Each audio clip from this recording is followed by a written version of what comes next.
అయితే ఇక్కడ ఒక నిబంధన పెట్టుకున్నాడు తాను తిండికి, ఆహారానికి. మన సనాతన సంప్రదాయంలో ఋషులు పెట్టిన నిబంధనల గురించి మాట్లాడుకుంటున్నాం మనం. ఈ నిబంధనలతో తినటం అనుకున్నప్పుడు మనకేమనిపిస్తుంది? ఇన్ని కండిషన్స్ ఎందుకు అంటారు. అవునా? మామూలుగా అధ్యాత్మ విద్యకొచ్చిన వాళ్ళు కండిషన్డ్ లైఫ్ బ్రతుకుతారా? అన్‌కండిషన్డ్ అండ్ ఫ్రీ విల్ ఉంటుందా వీళ్ళకు? అధ్యాత్మ విద్య కండిషన్డ్ అనుకుంటున్నారు అంతేనా? ఒక్కసారి ఆలోచించండి. స్వేచ్ఛకు అర్థం ఏమిటి? లోకంలో ఇప్పుడు అందరూ బ్రతుకుతున్న వాళ్ళు స్వేచ్ఛగా బ్రతుకుతున్నారు. చిన్న ఉపమానం చెప్తాడు వీడు. ఒక బట్ట కట్టుకోవడంలో అందరూ ఏం చేస్తారు? ఫ్యాషన్‌ని ఫాలో అవుతారా? ట్రెండ్‌ని ఫాలో అవుతారా? లేదా?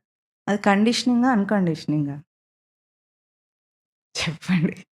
ఇప్పుడు ఒక చిరిగిపోయిన జీన్స్ ప్యాంట్ ఏసుకోవాలి. వేసుకుంటున్నారు. వేసుకోవాలి కాదు. ఇప్పుడు కామన్ సెన్స్ విషయం ఏమిటక్కడ? చిరిగిపోయిన బట్ట వేసుకోకూడదని గదా! మరి అయినా వేసుకుంటున్నారు. పెద్ద పెద్ద సెలబ్రిటీస్ వేసుకుంటున్నారు. తెలివైన వాళ్ళందరూ వేసుకుంటుంటే అర్థం ఏమిటక్కడ? ఫ్యాషన్. ఇది కండిషనింగ్ గాదా?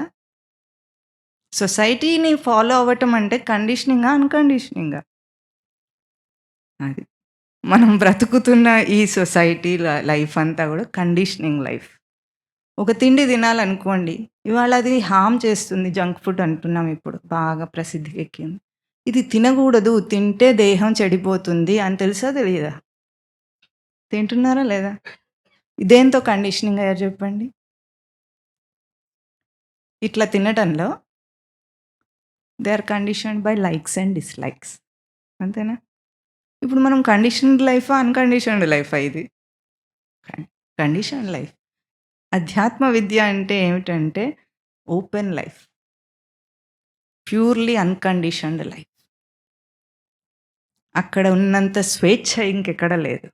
ఎందుకు స్వేచ్ఛ అంటాం దాన్ని అంటే, ఇప్పుడు ఒక బట్ట కట్టుకోవడంలో గానీ, ఆహారంలో గానీ మనము ఫ్యాషన్‌ని ఫాలో అవ్వం.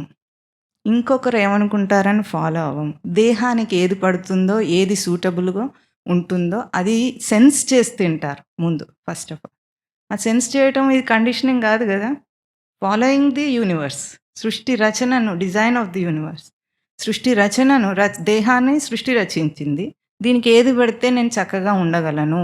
దాన్నే యుక్త ఆహార విహారం అన్నారు భగవద్గీతలో. తిరగటంలో గూడా అందరూ ఏది జేస్తే అది గొర్రెల మందలో గొర్రెలాగా గాకుండా తాను సింహంలాగా ఉండగలడు. అవునా?